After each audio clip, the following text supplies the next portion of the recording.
Hi YouTube! Finally, we are back with a deck profile, the first one for D series. This one was of the Keter Sanctuary Phantom Blaster Dragon. I'm really happy they actually brought back this line. It's just very nostalgic for me. I've been playing the Phantom Blaster Dragon in the D series, well now in the V series back, and even dating back to the BT04 era. So always playing this line, I love it. So they brought it back this time as what's called encounter cards. So yeah, this deck I don't think it is that good. Obviously it's being overshadowed by Bastion. Well, in the same nation you can play Bastion and Bruce, so those are just the top dogs in the meta right now, but this deck still is a lot of fun, and you still can steal some wins sometimes. So yeah, let's get down to it. So for the right deck, we're definitely playing the full bow for the starter, the best doggo, and then we're playing Blaster Javelin, Blaster Duck, the Avatar, and then Phantom Blaster Dragon. So definitely the grade 3 you want to be on at all times, of course. So we're gonna start off with the grade 3s first. We're gonna play the other 3 copies of Phantom Blaster Dragon because this is the card you always want to be on every turn. Well, Persona riding as well. His skills changed since the V series. Now it's once per turn. You kind of spam it. It's kind of sad. Well, you counter blast 1 and then you retire 3 of your rear guards, and then you choose 2 of your opponent's rear guards and retire them. So back in the V series you couldn't choose, now you get to choose, which is actually quite poggers. But it's 3 for 2, but most of the cards now make up for it because they can be retired as 2, which is the card, what's it called? The Witch of Pandering Brunner. I'll get to that later. So it's a great one that can be counted as 2 retires, and then you gain plus 10,000 power and only 1 crit. Not that 15k but like back in the V series, but 10k is okay because they nerfed shield, but actually they did not really nerf shield because you'll see that in Keter Sanctuary, Bastion has so much shield going for it, and in Bruce deck as well, there's just shield is free, man.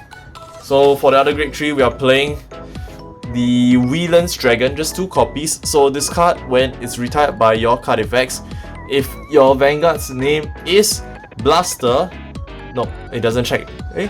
No, it does not check if your Vanguard's name is Blaster. When this card is retired by your card effects, cost counter blast 1 and soul blast 1, choose, and all of your units with Blaster in their card name gets plus 5,000 power near the end of the turn.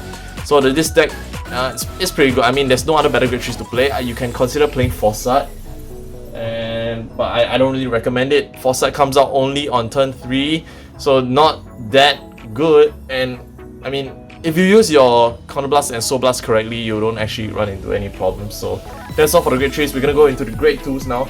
So definitely 3 more copies of Blaster Duck. This card is actually pretty good, man. So it's a skill continuous. During your turn, if one of your rear guards got retired this turn continuous, it gets plus 5,000 power on the rear guard circle. So it's a 15k rear guard, and then its first skill, where on place Vanguard or rear guard circle, retire 1 of your other rear guards and then retire 1 of your opponent's rear guards, then it gets plus 1 drive. So it even works on the rear guard circle, which is actually really nice. So this, when you ride on top of your Blaster Javelin, it activates Blaster Javelin skill. So Blaster Javelin skill, when Blaster Duck rides upon it, you can look at the top card of your deck. If it's a unit, you may call it down as rest. Then you can use Blaster Duck's effect to resolve and retire the unit, to retire 1 of your opponent's rear guards, and then you get that nice drive plus 1. So your opponents usually, they don't really want to be calling against you if they are going second. So next up, we are playing the 4 copies of the OG Darkness Maiden Maka. So skill's pretty good. You actually get that plus 5,000 power now. So on place, if your Vanguard's name is Blaster, gets plus 5,000 power, just easy.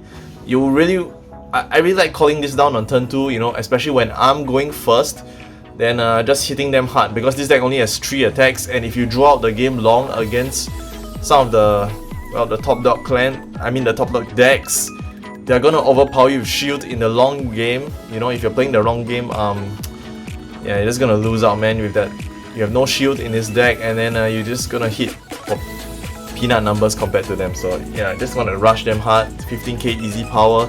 The second skill is Soul Blast 1 and then retire one of your other rear guards. Look at the top card of your deck, or top 5, and then you can call a Grade 1 down. So the Grade 1 doesn't actually retire, so it's free at the cost of Soul Blast 1.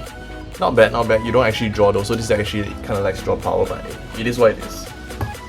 Then for the final Grade 2 slot, we're playing 3 copies of what is this? This is the Knight of Heavenly Collapse Capaldo. So when placed from hand on the rearguard circle, counter blast 1 and rest another rearguard. Then you can reveal the top card of your deck and then call it to a rearguard circle. So for the cost of counter blast 1 and resting another rearguard, it's not that bad because you can use that rearguard. You're gonna rest for fodder for the Phantom Blaster Dragon.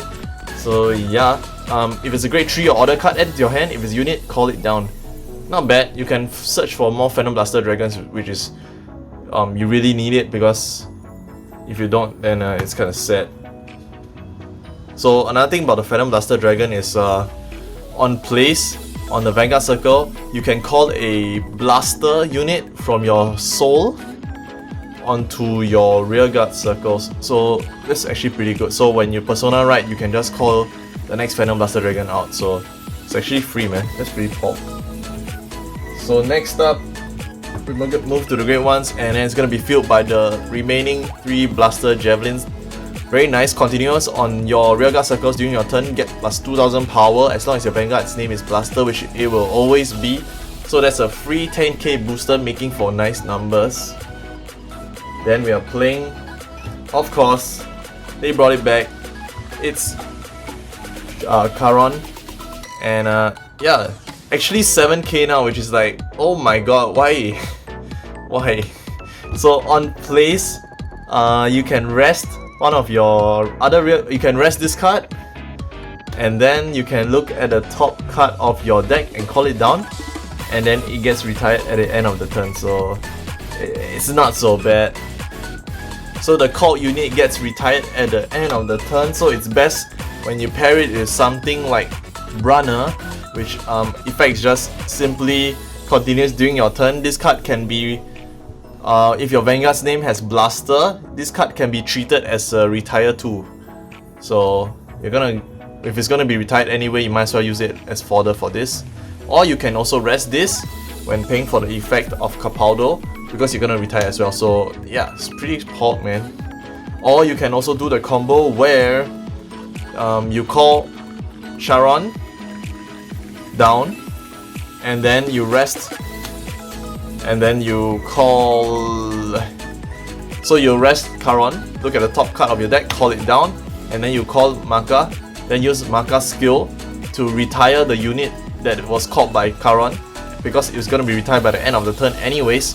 Then you're gonna look at the top 5 cards of your deck and call another Grade 1 down. So the called unit that is called with Maka now doesn't get retired, so it's a free +1. Not that bad, but you know, all these free callings, it doesn't actually plus hand cards. I guess you're just saving hand cards, but at the same time you're calling them down from your hand in the first place, so it's not much draw power going on. So yeah, this deck doesn't have that big a hand. So finally, to finish up the Grade 1 lineup, we are playing, of course, the Perfect Guard, and that is the Aegis Mare Dragon. So yeah, definitely always play 4 Perfect Guards. If not, I don't know what's going on, man. So for the triggers, definite 4 heals, because heals are like broken every patch.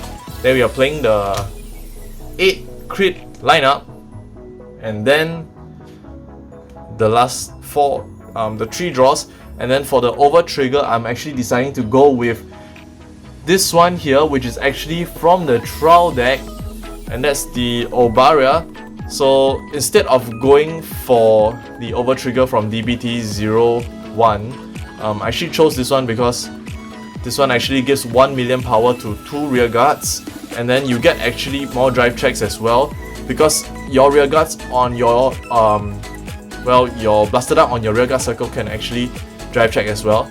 So imagine checking into this, that's pretty pop, man. Your Vanguard, you know, checking, you're gonna hit this, and then if they perfect guard, you can put this 1 million power on your 2 remaining rear guard circles, and if you don't, you can always drive check hit with this, and then imagine checking into this 1 million power. So that is like potentially a critical trigger, because putting 1 million power on 2 other lanes, well, your rear guard circles, it's almost guaranteed 2 more damage in unless they have 2 perfect guards. So yeah, that's pretty much it for this deck profile. I'm gonna work on more videos coming up, maybe a fight video featuring this deck, or maybe more deck profiles. You know, I've got a couple lined up, and yeah, I hope you guys find success with this deck, and I hope more support is released for this deck in the future. I'm really liking it. Thanks for watching, bye bye.